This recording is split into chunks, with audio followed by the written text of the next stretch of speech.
여러분들의 부동산 길라잡이 부동산 가이드 진행의 강주리입니다. 이재명 정부가 서울 집값 급등에 대출 규제 카드를 결국 꺼내들었습니다. 이 고소득자들의 초연끌을 정저준하겠다고 밝혔는데요. 수도권과 규제 지역의 주택담보대출의 한도를 최대 6억 원으로 제한을 해서 고가주택 매수에 과도한 대출이 쓰이는 것을 막겠다는 겁니다. 또 수도권과 규제 지역에 한해 다주택자의 주담대를 전면 금지하고 주담대 최장 만기도 30년으로 줄어들게 됩니다. 올 하반기부터 은행권은 물론이고요. 정책 대출의 총량도 올 절반으로 감축해서 대출 문턱도 더 높일 예정이라고 합니다. 가장 빨리 쓸 수 있는 대출 규제 카드부터 꺼내든 건데요. 이에 따라 이제 시장이 어떻게 반응할지, 우리는 또 어떻게 대응을 해야 될지 저희 부동산 가이드와 함께 해보시죠. 방송 보시다가 부동산 관련해서 궁금하시거나 고민 있으시다면 주저마시고 02-2638-3964번, 서울전화 02-2638-3964번으로 전화 주시거나 또는 샵 3989번으로 궁금하신 내용 적어서 지금 바로 보내주시기 바랄게요. 자, 그럼 부동산 가이드 오늘도 힘차게 출발하시죠.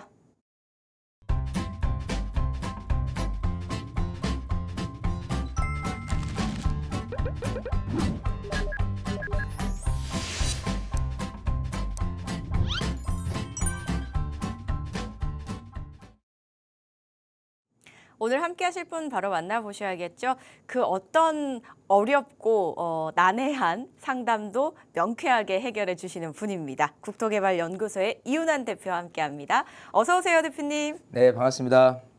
네, 반갑습니다. 전국에 계신 시청자 여러분. 자, 금요일의 남자 이윤환입니다. 3시에 찾아뵙죠. 자, 이 시간을 통해서 여러분들 갖고 있는 고민 속 시원히 해결을 할 수 있는 시간이거든요. 자, 덥습니다. 일단은 이 몸이 더운 거는 맞는데 이제 머리까지 덥고 복잡해지면은 어떻게 해결할까? 굉장히 좀 해결점이 없어요. 왜냐면 몸 같은 경우는 시원하게 에어컨을 쐰다든지 어쨌든 찬바람을 쐰다든지 여러 가지 경로를 통해서 좀 이렇게 열을 식힐 수 있는데 머리가 정말 무겁고 복잡하고 좀 하게 되면요, 그거를 쉽게 식힐 수가 없을 거예요. 자, 그래서 이 시간을 통해서 여러분들이 갖고 있는 고민을 다 한번 풀어내는 시간을 가질 테니까요. 많은 분들 전화하셔서 속 시원하게 해결 짓기를 바라겠습니다. 네, 복잡한 머리만큼은 심플하게 가져가실 수 있도록 저희가 열심히 노력할 테니까요. 많이 함께 해주시기 바라겠습니다. 그리고 또 이제 오프라인에서도 머리를 좀 시원하게 식힐 수 있는 자리 있거든요. 대표님께 들어볼게요. 그래요. 자, 백문이 불여일견 직접 세미나에 오셔서 얻어갈 수 있는 부분이 얼마나 많느냐 생각을 해보면 많은 분들이 세미나에 오셔서 정말 대략 한 1시간 반, 2시간 정도를 계속해서 세미나를 들으면서 웃고 즐기고 명쾌하게 여러분들이 갖고 있는 고민들을 해결하는 시간까지 시간은 짧은 것 같지만 굉장히 조금 시간이 굉장히 빨리 지나갈 그런 시간인 것 같아요. 그래서 많은 분들 오셔서 흡족해 하고 이렇게 돌아가시는 모습을 보면서 세미나를 정말 알차게 좀 준비를 해서 많은 분들이 헛걸음하지 않도록 왜냐하면 지금 무더위인데 이렇게 정말 다니기도 이렇게 굉장히 좀 덥단 말이에요. 덥고 어렵고. 자, 근데 와서 너무 좀 실망스럽다라고 생각이 된다 그러면은 정말 무더위에 몸고생, 마음고생 분명히 그렇게 생각하실 것 같아서 정말 많은 분들의 피드백을 생각을 해보면 정말 명쾌하게 즐겁게 좀 세미나를 다녀왔다는 얘기를 들으면서 저 나름대로 더 준비를 잘해서 많은 분들이 좀 공감이 될 수 있고 좀 앞으로의 부동산 시장을 좀 어떻게 명쾌하게 정리를 할 수 있을까를 조금 더 연구하고 여러분들한테 알려드리는 시간을 갖게 됩니다. 그래서 많은 분들 오셔서 정말 여러분들의 시간으로 잘 활용하시면 좋을 것 같습니다.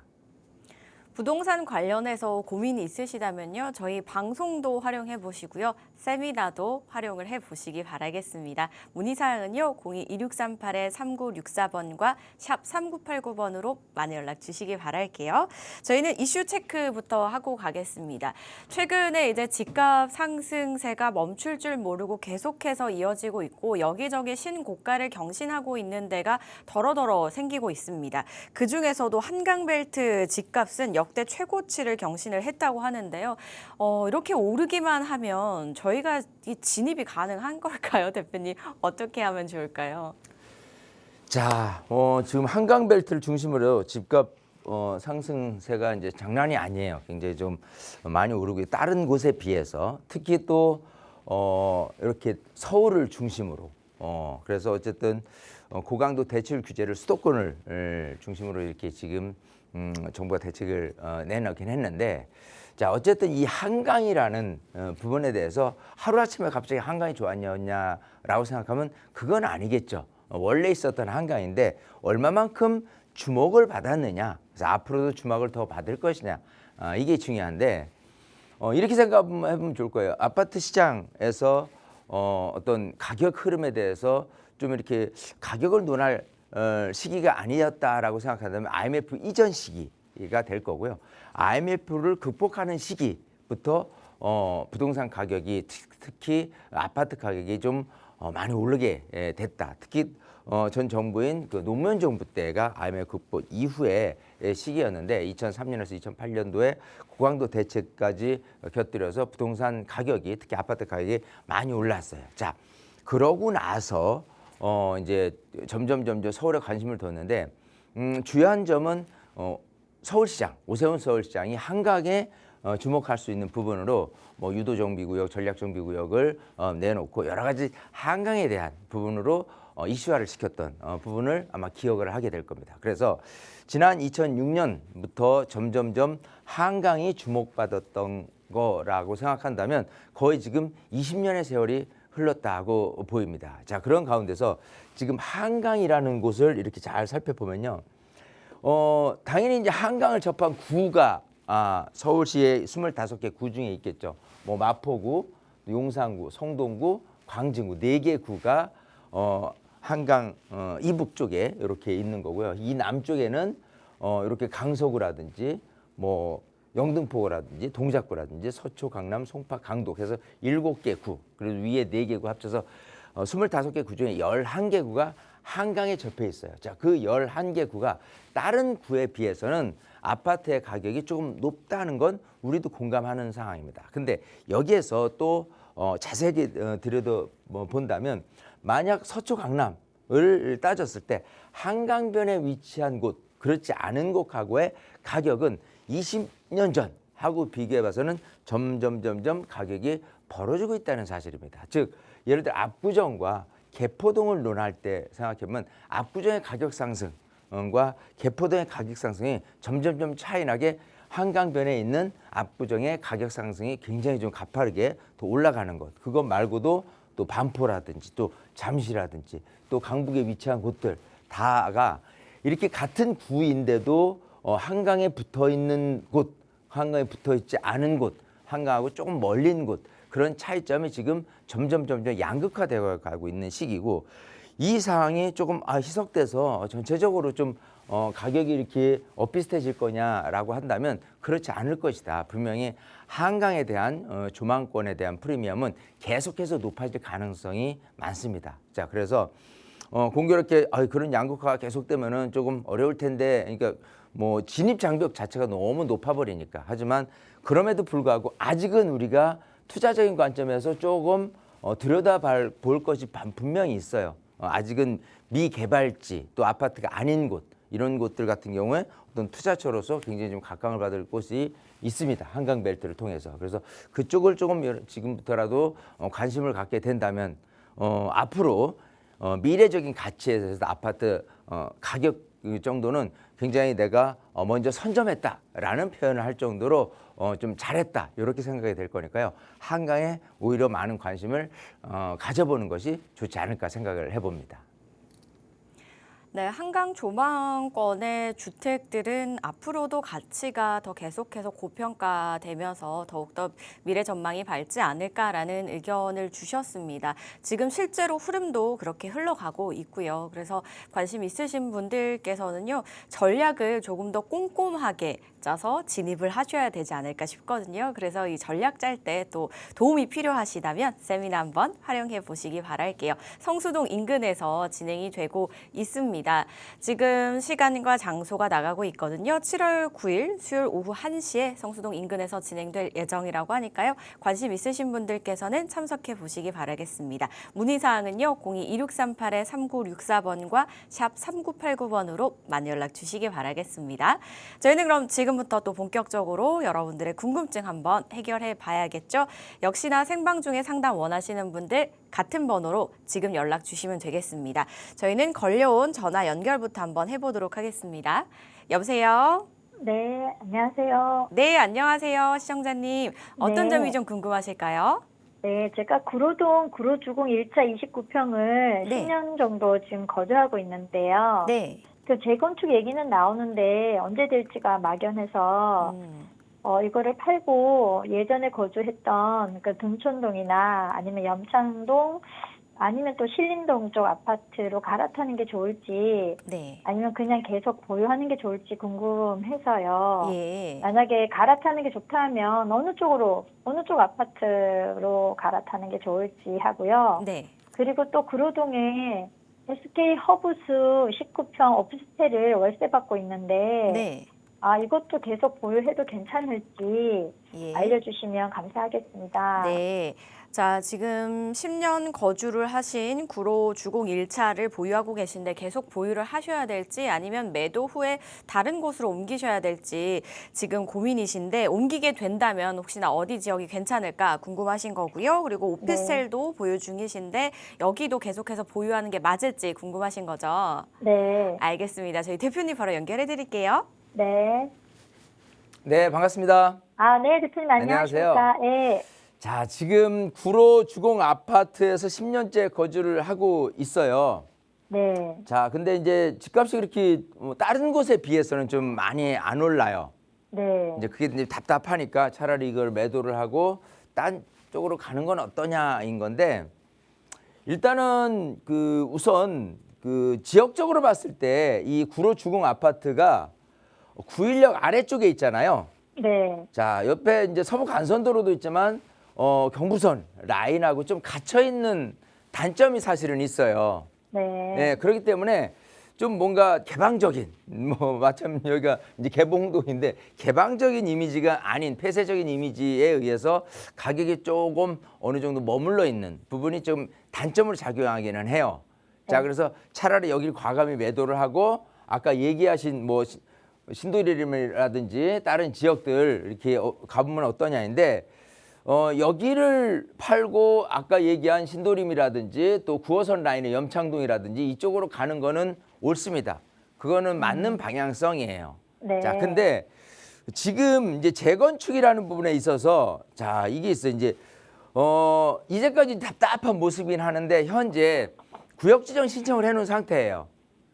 자, 이게 재건축이라는 게 그래요. 우선은 구역 지정이 되고 나서 그러고 나서 이제 추진이 또 조합 그러고 나서 이제 뭐 사업세 인가를 받는다든지 뭐 관리처분 인가를 받는다든지 이런 부분에 대해서 좀 이렇게 시간이 걸리겠지만 우선적으로는 좀 더 알아보셔야 될 게 구역 지정이 언제쯤 될 것인지에 대해서 대략적으로 파악이 된다면 구역 지정이 된 시점 이후로는 좀 거래가 왕왕 더 잘 될 거예요. 지금보다는. 네. 가격도 조금 더 올라갈 수가 있어요.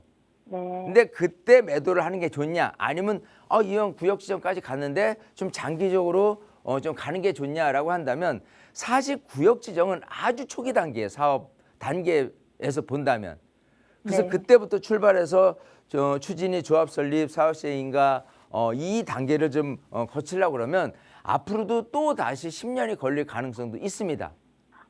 자, 그렇게 예. 된다면 너무 오래 걸리기 때문에 왜냐하면 이 재건축이란 게 그래요. 여기 같은 경우는 사업성이 분명히 있어요. 지금 1,400세대이고 이게 이제 옛날에 찾아본 용적률이 153%예요. 그런 상태에서 좀 이렇게 새로이 거듭난다면 거의 3,000세대까지 갈 수 있다는 희망적인 부분이 있어요. 그 얘기는 추가 분담 금액을 그렇게 많이 부담 안 한다 했을 때 조합 동의도 잘 받을 수도 있고 추가 분담이 적기 때문에 많은 분들이 이렇게 좀 너도나도 재건축을 하기를 원할 거예요. 근데 그 단계에서 생각하는 대로 내가 원하는 대로 이제 후딱후딱 가지 않는 부분이 재건축 재개발 사업이기 때문에 그런 부분을 생각한다면 좀 어느 정도 가격이 오른 걸 감안했을 때 나중에 신도림이나 다른 구역으로 매도하는 게 좋겠다라는 생각이에요. 이해되시겠죠? 네네. 자, 그 중에서 지금 아까 보신 게 이제 요 근처인 신도림역 도 보셨고 또 아까 영참동도 보셨어요. 그죠? 네. 등촌동도 보셨고요. 네. 자, 일단 이래요. 신도림역 좋죠. 사실. 야, 여기는 어쨌든 중공업지대입니다. 자, 근데 이제 아파트에 대한 인식 그 정도에서 항상 생각해야 될 게 아파트가 가격이 좀 많이 오를 수 있는 요인은 항상 강남 접근성, 강남 집값은 비싼데 강남에 대한 부분이 비싸기 때문에 좀 어느 정도 선에서 좀 이렇게 연결고리가 가는, 즉 강남하고의 연결고리를 생각한다면 당연히 2호선도 연결고리가 되는 건 많은데요. 오히려 9호선 라인이 사실은 조금 더 가치 있다. 즉 많은 분들이 9호선 라인에 이제 생활권에 많이들 계시고요. 이쪽에서의 집값 상승 여력이 좀 더 높을 수 있다고 생각을 해요. 네. 그렇게 본다면은 저는 신도림하고 만약에 염창동이라든 등촌동 쪽하고 비교를 해본다면 저는 9호선 라인 쪽으로 한번 같은 가격이라면 생각을 해보는 것도 괜찮겠다 우선 말씀을 드리고요. 이 안에서 집을 찾는다고 한다면은 지하철역 정말 가까운 곳, 그게 이제 가장 많은 사람들이 선호하는 아파트가 돼요. 물론 그 안에서 단지가 크고 신축에 가깝고 이런 것들은 비싸겠죠. 근데 거기에 목적을 두지 말고 무조건 지하철 가까운 쪽으로만 방향을 잡는다고 한다면은 가격 대비 효과성은 굉장히 좀 높을 수 있다고 생각을 해요.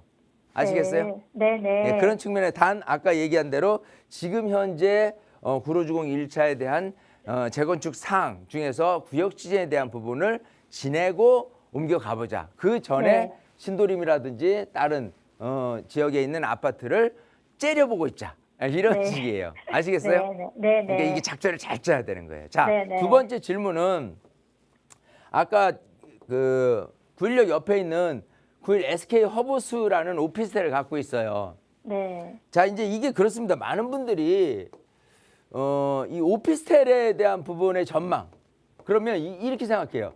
오피스텔을 왜 갖고 있는데? 라운부터 출발을 해야 돼요. 만약에 이 오피스텔이 원룸이 있고요, 투룸이 있고, 쓰리룸이 있고 그 이상이 있어요.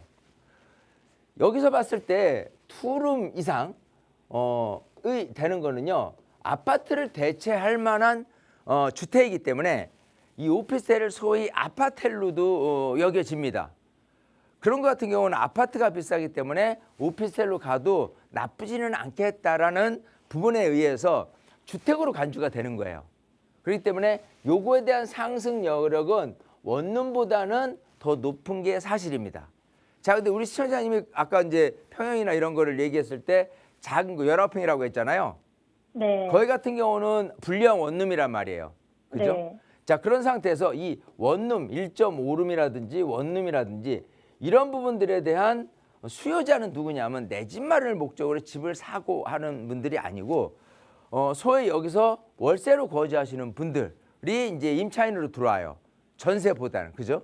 네. 자, 그러면 어떻게 되냐면 결국은 매매 금액이 있어요. 대략 지금 매매 금액이 한 2억이라고 가정을 할 경우에 2억이 가격이 올라가려면 우리 가족이 거주할 만한 공간이기 때문에 수요자들이 더 많아져. 그래서 투룸 이상 같은 경우는 가격이 2억이 아닌 3억, 4억으로 올라갈 가능성 있는 반면에 이 그 원룸 같은 경우에 오피스텔 같은 경우는 월세를 받기 때문에 수익형 부동산으로 전락을 하는 거예요. 네. 뭐 전락한다 표현하면 좀 그렇지만 어쨌든 구분을 해야 되는 거예요. 이거는 수익형이다. 자, 그래서 수익형을 가져가는 데 있어서 월세를 필요로 하시는 분한테는 꼭 필요한 거예요. 하지만 나는 월세보다는 얘가 좀 가격이 올랐으면 좋겠어라고 한다면 사실 얘 같은 경우는 가격이 그리 올라갈 가능성은 별로 없는 거예요. 입지나 여러 가지 측면에서는 좋아요. 지하철역도 가깝고 단지도 크고 여러 가지 장점은 있는 반면에 아까 얘기대로 얘가 가격이 올라갈 수 있는 소재는 아까처럼 가족 구성원 자체가 이거를 거주를 할 만큼 투룸 이상이 되어야 된다. 그렇지 않으면은 월세 월세가 그렇다고 계속해서 많이 오를 수 있느냐? 이제 그걸 따지면 그렇지도 않거든요. 여기만 월세가 있느냐? 다른 곳도 월세가 있어요. 그래서 이 월세 수준은 굉장히 좀 엇비슷하게 흘러갑니다. 그렇기 때문에 이 가격은 거의 머무르는 가격이에요. 자, 그래서 만약에 보증금 한 2, 3천에 월 80만 원, 90만 원을 받고 있고 매매 금액이 2억이다라고 한다면 두 가지 선택이에요. 내가 꼭 월세를 받아야 돼라고 한다면 여기에 대한 월세 금액이 월세 비중이 떨어질 가능성이 없는 위치다라고 생각해서 저는 가지고 있는 거를 권합니다. 근데 이거보다는 시세가 좀 올라갔으면 좋겠어라고 한다면은 여기는 시세가 올라갈 가능성은 별로 없다. 시세 차익을 거둘 수 있는 다른 물건으로 대체를 하는 게 좋고 그 대체제는 같은 오피스텔 원룸짜리는 아니다랄 거예요. 그러면 이제 시세 차익 거둘 수 있는 거는 아파트는 비싸고 그러면은 결국은 투자액을 한 2억 안쪽, 1억 5천에서 2억 안쪽이다라고 한다면 차라리 빌라를 매입을 해서 전세를 끼고 한 1억 5천에서 2억을 투자를 해놓고 지나고 나서 이쪽 지역이 개발이 된다라고 한다면 오피스텔 같은 경우는 입주권이나 이런 것들이 안 나오겠지만 빌라는 무조건 입주권이 나오잖아요. 그런 상태에서 아파트가 되기 위한 조건으로 변화가 생긴다고 했을 때 가격은 굉장히 가파르게 올라갈 가능성이 있습니다. 이 자체가 또 어느 지역이냐에 따라서 가격이 얼만큼 오르냐가 또 이렇게 구분이 되겠지만 아시겠어요? 네. 그래서 우리 시청자님은 집은 집대로 아까 얘기한 대로 구역 지정되는 것까지는 조금만 기다렸다가 옮겨 타시는 거를 권유드리고 여기 같은 경우는 시청자님이 이제 판단을 하셔야 돼요. 잘 고민해서도 내가 월세를 받은 게 이게 쓰고 나니까 없어지고 내가 그 월세 안 받아도 난 생활이 돼라고 한다면 저는 과감히 매도를 하고 시세 차익형 쪽으로 즉 빌라 갭 투자 같은 경우를 하는 게 더 낫겠다라고 말씀을 드리고 싶은 거예요. 네. 아시겠어요? 네네, 그래서 알겠습니다. 선택은 우리 시청자님이 하시는 거니까요. 잘 네. 생각하셔서 좋은 선택하시길 바라겠습니다. 네, 너무 감사드립니다. 네, 이렇게 정리해드리겠습니다. 보유하신 아파트는요, 구역 지정이 어떻게 되는지 한번 살펴보시고 결정을 내려보시면 어떨까라고 말씀을 주셨고요. 오피스텔 부분에 대해서는요, 월세가 꼭 필요하시다면 보유를 하시지만 그렇지 않으시다면 다른 쪽을 살펴보셔도 괜찮겠다라는 의견을 주셨으니까요. 잘 검토해 보시고 좋은 판단 내려보시기 바라겠습니다. 전화 주셔서 고맙습니다. 계속해서 다음 전화도 연결해 볼게요. 여보세요? 여보세요? 네, 안녕하세요. 네, 안녕하세요. 네, 저희 어떤 궁금증 해결해 볼까요? 네, 저는 그 노년초등학교 근처에 네. 방 4개랑 화장실 2개 있는 빌라에 거주 중인데요. 네. 제가 7년 전에 8억에 매입을 했어요. 근데 예. 매매 가격이 크게 오르지는 않아서 지금은 한 10억 정도 하는데 네. 살 사람은 없는 상태거든요. 네. 그래서 주변에서는 모아타운 될 수도 있다고 해서 그 가능성이 있는지랑 예. 그리고 언제쯤 될지 그리고 만약에 안 된다면 네. 매도하고 아파트로 갈아타도 좋을지가 지금 고민이 되거든요. 네. 그래서 어떻게 할지 좋은 의견 좀 듣고 싶어서 전화드렸어요. 네, 알겠습니다. 지금 노년초등학교 인근에 다세대 주택을 보유를 하고 계신데 어떻게 하셔야 될지, 이 모아타운이 과연 가능할지 아니면 네. 만약에 안 된다면 다른 곳으로 지금이라도 매도 후에 옮겨야 될지 이 부분이 궁금하신 네, 거죠? 네. 알겠습니다. 대표님 연결해 드릴게요. 네. 네, 반갑습니다. 네, 안녕하세요. 안녕하세요. 자, 지금 강남구 논현동 논현초등학교 근처에 지금 빌라라고는 했는데 빌라 네. 치고는 커요. 방 네. 4개, 화장실 2개니까. 네, 네. 근데 이제 7년 전에 한 8억 정도에 구입을 했는데 지금은 시세가 한 10억.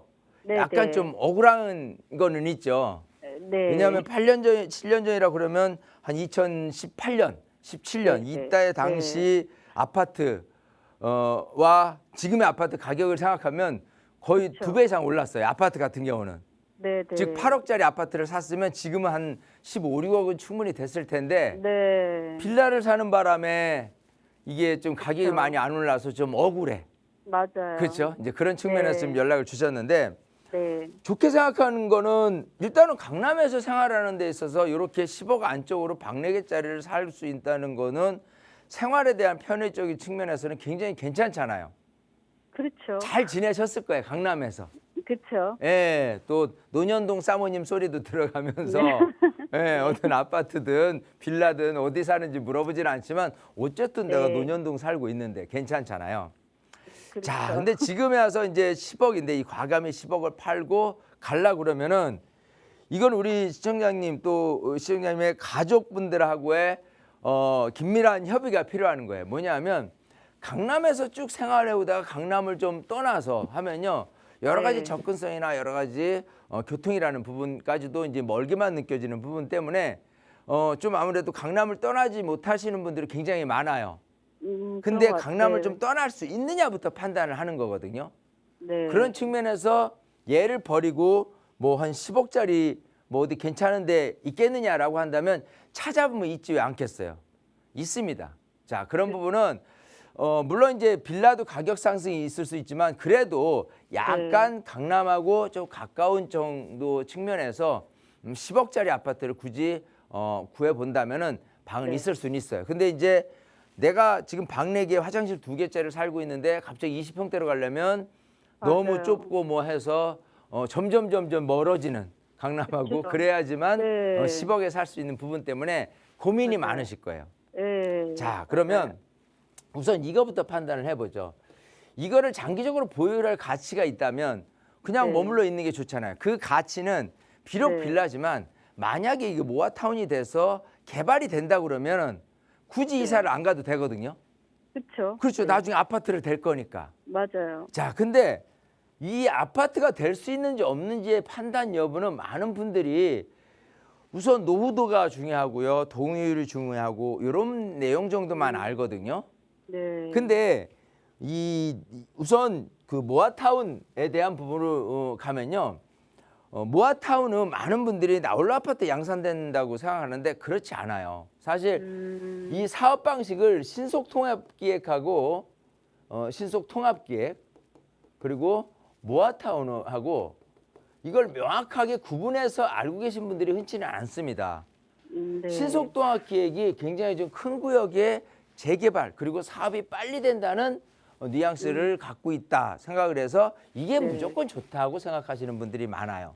네. 반대로 모아타운은 뭐 이렇게 모아가지고 타운을 네, 하는데 네. 나홀로 맞아요. 아파트들이 많이 양상되는 거라 별로 값어치는 없어라고 생각을 해요. 네. 자, 그런 구조적인 부분이 아니라요. 네. 신속통합기획은 일단은 어떤 재개발 구역이다라고 하면 여기 재개발 구역이 도로나 이런 것들을 다 새로이 놓는 거예요. 네, 재정비하는 겁니다. 그야말로. 네. 즉 도로 사정이 굉장히 좀 안 좋은 곳이 재개발, 즉 신속통합기획으로 지정이 될 것이고 반대로 양호한 곳 같은 경우는 도로를 놔둔 상태로 이 개발을 필요로 하겠다라고 한다면 그건 모아타운으로 가는 거예요. 자, 그러면 서울 시내 많은 곳들 중에서 재개발을 한다라고 한다면 모아타운의 사업지가 훨씬 많아요. 신속통합계획보다는. 아, 네. 더불어서 네. 지금같이 강남이다라고 한다면 신속통합계획은 거의 불가능합니다. 왜? 기반시설 자체가 반듯반듯한 곳들이기 때문에 다 모아타운으로 사업을 할 수밖에 없는 거예요. 자, 근데 여기서 이제 모아타운의 사업이 잘 될 수 있느냐 없느냐의 판단을 아까 얘기한 대로 노후도라든지 동의율이 다 전부다라고 생각하지만 그렇지 않다는 거예요. 지금 노년초등학교 근처라고 하셨잖아요. 네. 예. 자, 보세요. 노년초등학교를 중심으로 아마 이 주거지역, 이 많은 주거지역에서 개발을 한다고 가정을 해요. 그러면 이런 식으로 개발을 했을 때 이 모아타운의 그 어떤 다 들어오는 그 아파트 세대수는요. 네. 2,000에서 대략 한 3,000세대까지 가요. 적어야 1,000세대입니다. 네. 대신에 아까 얘기대로 이 블록 단위로 개발하기 또 도로는 놔둔 상태로 이런 식으로 개발이 되는 거거든요. 네. 네. 자, 근데 이 3천 세대의 아파트가 들어서는데 진입로 자체가 굉장히 조금 비좁다라고 한다면 이거를 인가를 내줄 가능성이 별로 없겠죠. 네. 교통 체증을 유발하는 거기 때문에 네, 네. 사실 이거를 쉽게 인가를 해주기가 어려울 거란 말이에요. 아, 즉, 이 모아타운, 즉 이 모아타운의 방식에 의해서 개발을 하는 건 좋다 이거예요. 여기가 동의가 잘 될 수 있고 노후도도 다 차서 잘 될 거야라고 하는 막연함보다는 좀 더 구체적으로 정말 생각해 보니까 여기에 그 진입로가 확보되기가 쉽지 않겠다라고 한다면 결국은 분위기만 좋았다가 인허가 과정상에서 인가를 받기가 어렵게 돼요. 아. 그러면 자연스럽게 모아타운은 네. 좀 불가 쪽으로 판단이 서게 됩니다. 그래서 모아타운에 대한 성패를 잘하면 지금 가지고 계신 빌라다라고 한다면 그 빌라가 만약에 이 정도 선에서 대로변에서 이렇게 따고 들어올 수 있는 진입로 확보는 가능할 수 있다라고 생각한다면 모아타운의 가능성이 우선적으로는 있게 되는 거예요. 네, 반은 먹고 들어가는 거예요. 네. 네, 그런 상태에서 여기에 노후도라든지 동의율, 특히 이제 네. 동의율 같은 경우는 얼마만큼 다세대가 분포가 많이 돼 있느냐 이런 것들을 좀 확인도 해봐야 되고요. 노후도는요 사실은 그렇게 중요하진 않아요. 왜냐하면 모아타운의 노후도는 일반 그 재개발 방식의 노후도보다도 훨씬 규제가 완화되어 있습니다. 즉 재개발 같은 경우는 30년 연한이 67%가 돼야 돼요. 근데 여기 같은 경우는 20년 연한이 57%만 되기 때문에 웬만큼 신축만 가득한 동네가 아니고서는 노후도는 다 가능하다. 그래서 중요한 건 진입로하고 네. 그 동의율이 가장 중요합니다. 그렇기 때문에 네, 시청자님이 근데 시청자님이 제가 얘기해도 모르겠죠. 그걸 어떻게 분석을 하겠어요. 그래서 네. 세미나 때 오면은 제가 네. 번지를 콕 집어서 얘기를 하시면 제가 그 자리에서도 분석을 해드려요. 그래서 네. 여기 사업이 진짜 될 것 같네, 안 될 것 네. 같냐에 따라서 네, 네. 이 사업이 안 된다라고 한다면 이런 빌라 방 4개라고 하더라도 가격이 계속 오를 가능성은 별로 없다는 거예요. 네. 그러면 네. 과감히 여기를 버리고 조금 이렇게 강남을 벗어난 쪽으로 해서 간다든지 네. 아니면 네. 네. 차라리 같은 빌라라고 하더라도 네. 여기는 모아타운 가능성이 없으니 다른 네. 곳은 모아타운 가능성이 있는 곳이 있을 수 있잖아요. 그렇죠. 모아타운은 항상 동의서 접수하고 있고 그런 곳에를 들어가란 말이에요. 그러면 거기에도 방 3개, 4개 해가지고 거기도 네. 가격이 예를 들어 10억 안쪽이다라고 한다면은 비록 강남은 아니라도 예를 들어서 광진구 장해동이다라고 한다고 하더라도 그런 네. 빌라 같은 경우는 괜찮거든요. 네. 거주하는 것도 그렇고. 근데 네. 강남하고 가격이 비슷하면 좀 강남이 자존심 상할 것 같다고는 하지만 거기는 사업지예요. 네. 근데 그렇기 때문에 사업지기 때문에 그 정도 가격이라고 생각한다면 오히려 그게 더 앞으로의 비전을 훨씬 밝다고 생각하는 거예요. 아시겠어요? 그래서 이게 안 된다라고 한다면 두 가지 포인트. 강남을 조금 벗어나서 내가 거주할 수 있는 부분에 아파트로 간다든지 아니면 똑같은 빌라를 가되 사업이 실제로 될 만한 곳으로 갈아타라. 이렇게 말씀드리고 싶어요. 네. 아시겠어요? 네, 감사합니다. 이렇게 정리해드리겠습니다. 네. 네, 일단 문의 주신 모아타운 경우는 진입로와 동의율이 중요하다라고 말씀을 주셨고요. 조금 더 상세한 분석 필요하시다면 다시 한번 상담을 받아보시고요. 추후에 이제 전략을 또 어떻게 세우면 될지 이제 2가지 방안을 말씀을 해주셨으니까요. 현명한 판단 꼭 내려보시기 바라겠습니다. 전화 주셔서 고맙습니다. 자, 이렇게 부동산 관련해서 좀 고민 있으시다면 도움 필요하시다면 저에게 전화 문자 주시면 되겠습니다. 02-2638-3964번과 샵 3989번 많이 연락 주시기 바랄게요. 이번에 문자 체크해 보겠습니다. 0027님께서 보내주셨는데요. 재개발할 때 빌라 평가 방식이 대지지분으로 평가되어 대지지분이 큰 것을 구입하라고 하는데 이게 맞는 이야기인가요? 라고 보내주셨습니다. 대지지분으로만 평가가 되는 건가요, 대표님? 자, 그래요. 자, 이 재개발 현장에서 평가를 이제 받게 돼요. 내가 빌라를 갖고 있다, 단독주택을 갖고 있다, 상가 빌딩을 갖고 있다 한다면 내 평가가 얼마짜리냐를 갖고 감정 평가액이 되죠. 거기다 비례율을 곱해서 이제 권리가액이 생기는 건데, 자 이렇게 보죠. 옛날 방식이 우리가 생각하는 재개발 방식에서의 그 사업 같은 경우는 이걸 다 허물고 예를 들어 한남뉴타운이라고 가정을 해요. 다 허물고 진행을 해요. 자 그러면 어차피 누군가가 땅을 많이 내놓고 땅을 적게 내놓고에 따라서 많이 이제 구분이 될 겁니다. 그렇기 때문에 옛날 재개발 방식 같은 경우에 이 평가 방식은요 감정평가사가 평가를 해요. 그리고 감정평가를 할 때 이런 식으로 재개발 구역이니까 결국은 어떤 그 각 빌라의 시세, 각 주택에 대한 시세 이거보다는 땅에 대한 부분으로 하는 게 과거의 평가 방식이었습니다. 하지만 지금 생각해 보면요 그런 형평성을 예를 들어서 오래됐어요. 대지분 10평이 있어요. 예, 오래된 아파트예요. 거기다가 반지하야. 예. 근데 시세는 이게 뭐 한 2억 5천밖에 안 해. 반지하니까. 그죠? 근데 대지분이 5평이야. 신축이네. 근데 시세는 5억이야. 자, 이렇게 논한다면 시세로 따졌을 때는 얘가 반드시 높아. 근데 대지지분만 비율을 따진다면 얘가 더 많단 말이에요. 자, 근데 형평성이라는 부분에서 감정평가사가 시세를 파악하러 갔어요. 이 동네.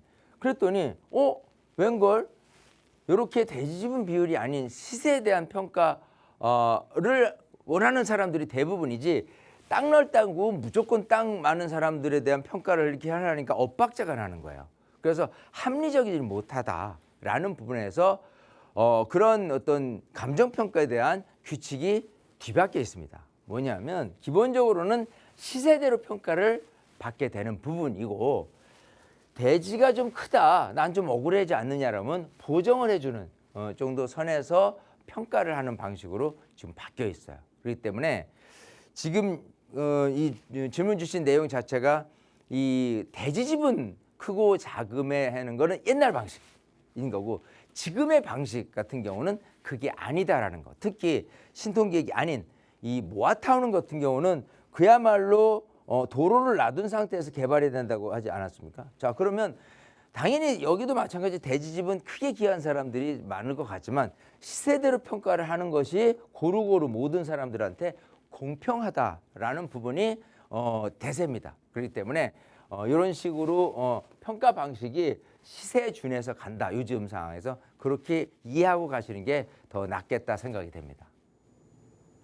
네, 보통은 이제 시세대로 현재 이제 평가를 하는데 만약에 이의가 있다면 보정해주는 방식으로 진행이 된다고 하니까요. 이 부분을 참고해 보시고요. 혹시나 만약에 지금 이제 뭐 보유를 하고 계셔서 궁금해 하신다거나 그래서 급하게 분석이 제대로 필요하시다면 뭐 세미나 또는 추후에 저에게 다시 한번 전화를 주셔서 자세하게 상담을 받아보시기 바라겠습니다. 상담 내용 도움되셨길 바랄게요. 자, 이렇게 문의 있으신 분들 저에게 계속해서 전화 문자 주시면 되겠습니다. 저희 이번에는 전화 연결 한번 해볼게요. 여보세요? 안녕하세요. 네, 안녕하세요. 시청자님. 어디 지역이 네. 궁금하세요? 네, 저는 광명시 네. 항암동 그 항암주공 3단지 15평을 한 20년 넘게 보유하고 있는데요. 네. 네. 근데 올 8월 달이 임대 만기라서 네. 매도를 하는 게 좋을지 아니면 좀 더 보유를 하는 게 좋을지 궁금해서 연락드렸고요. 네. 여기가 좀 재건축을 좀 얘기가 있어서 언젠가는 재건축을 하잖아요. 그래서 네. 저는 계속 갖고 갈지. 근데 또 주변 사람들은 차라리 매도를 하고 뭐 자양동 서울에 있는 빌라를 매수하는 게 어떠냐 이렇게 얘기를 하는데 네. 그거는 이제 주변 사람들 얘기라 전문가님 의견 듣고 싶어서 네. 연락드려봤습니다. 네, 전화 잘 주셨습니다. 지금 이제 임대 만기가 곧 도래합니다. 그래서 여기를 재건축을 바라보고 연장을 해야 될지 아니면 다른 곳으로 옮기는 게 좋을지 이 부분 제가 대표님과 이야기 나눠보겠습니다. 네. 네, 반갑습니다. 네, 안녕하세요. 안녕하세요. 자, 지금 광명에 이제 한 주공 아파트를 갖고 계신데 네. 굉장히 오래도록 들고 계셨어요. 뭐 네. 당연히 20년 전에 비하면은 뭐 가격이 올랐지만 다른 곳에 비해서 가격이 이렇게 많이 오르지는 않았을 겁니다. 네. 자, 그 상태에서 지금 지금 여기도 이제 재건축이라는 바람이 조금씩 불기 시작했어요. 그래서 재건축을 한다, 뭐 안 한다 그런 단지들 있고 뭐 사업성도 나쁘지 않아요. 대체적으로 이쪽 같은 경우 사업성이란 건 옛날에 찾아먹은 용적률, 지금 찾아먹을 용적률을 비교했을 때 얼마만큼 더 많은 용적률을 찾아먹어서 이걸 일반 분양으로 매도를 해서 시공비를 조합원들이 좀 줄이느냐 이게 관건인 건데 그런 측면에서 사업성은 괜찮기는 해요. 자, 근데 이제 이 생각을 해보셔야 돼요.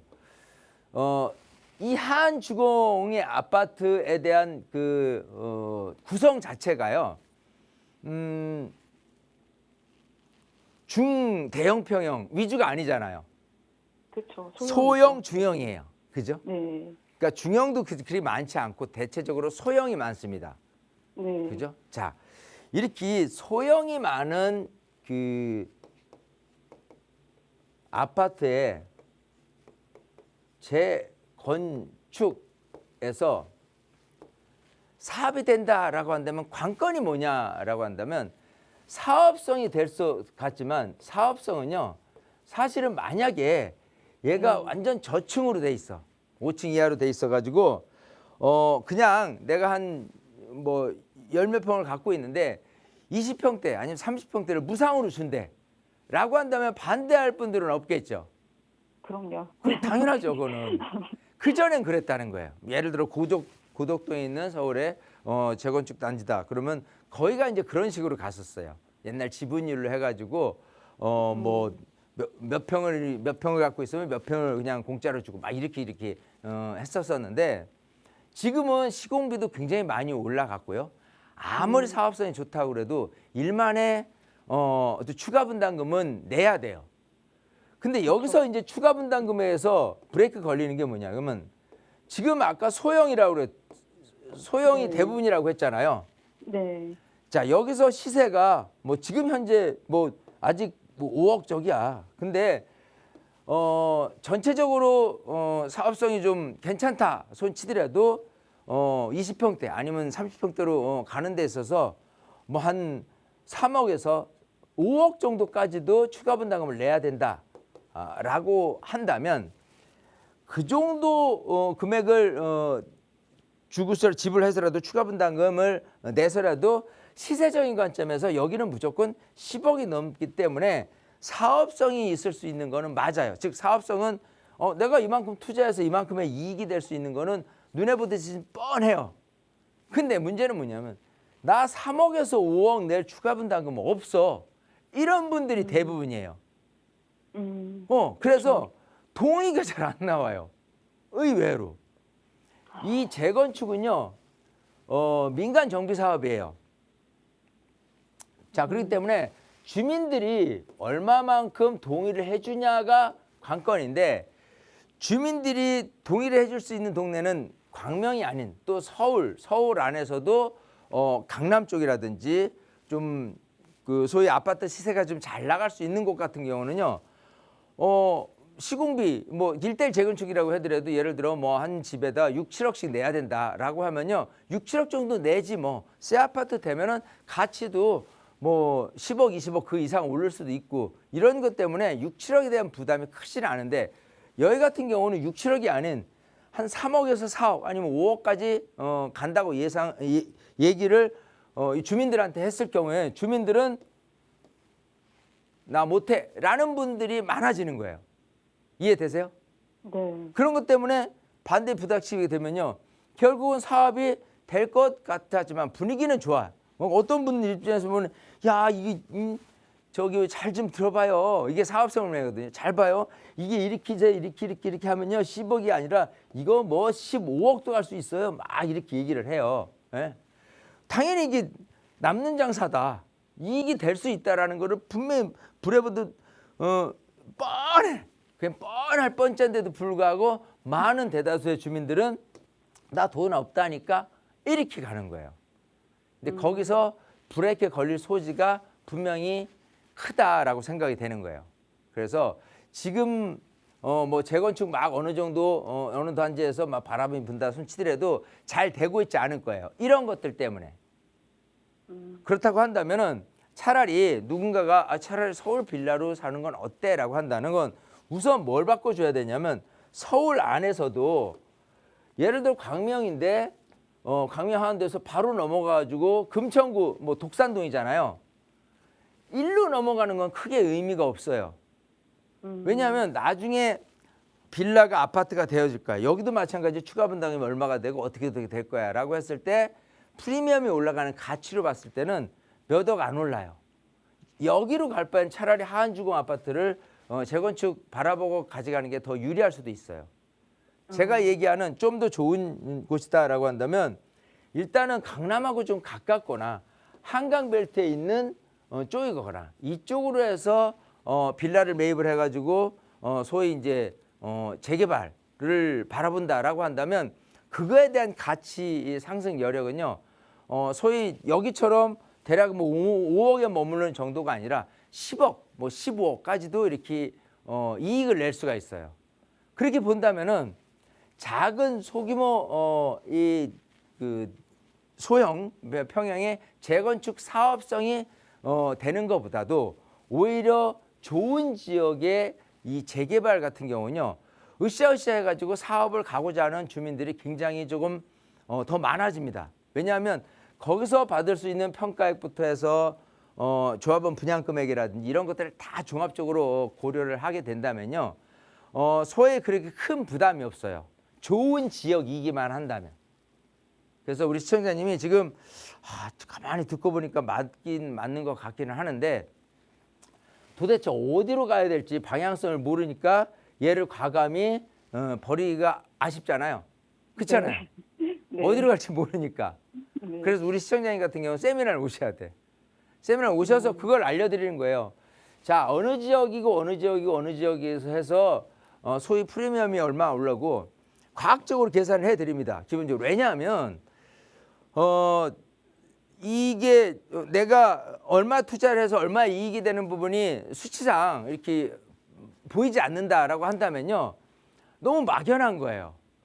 요즘 같은 경우는 투자 자체를 내가 얼마를 투자해서 얼마 기간 동안 얼마 이익이 된다는 정도쯤은 알고 투자를 해야 되지만 되는 거고 옛날 방식은 그냥 깜깜이 언젠간 되겠지라는 부분 때문에 재개발도 재건축도 너무 오래 걸려가지고 지치고 힘든 그런 시기인데 요즘은 그렇지 않다는 거예요. 일단 서울시에서도 사업을 빠르게 진행하려고 제도를 마련을 한 거고 또 정부에서도만큼 공급 활성화를 위해서 적극 노력을 기울일 거예요. 자, 그런 식으로 본다면은 조금 더 공부를 해서 과감히 좀 갈아타기를 시도를 해보셔라라고 제안을 드리고 싶어요. 아시겠죠?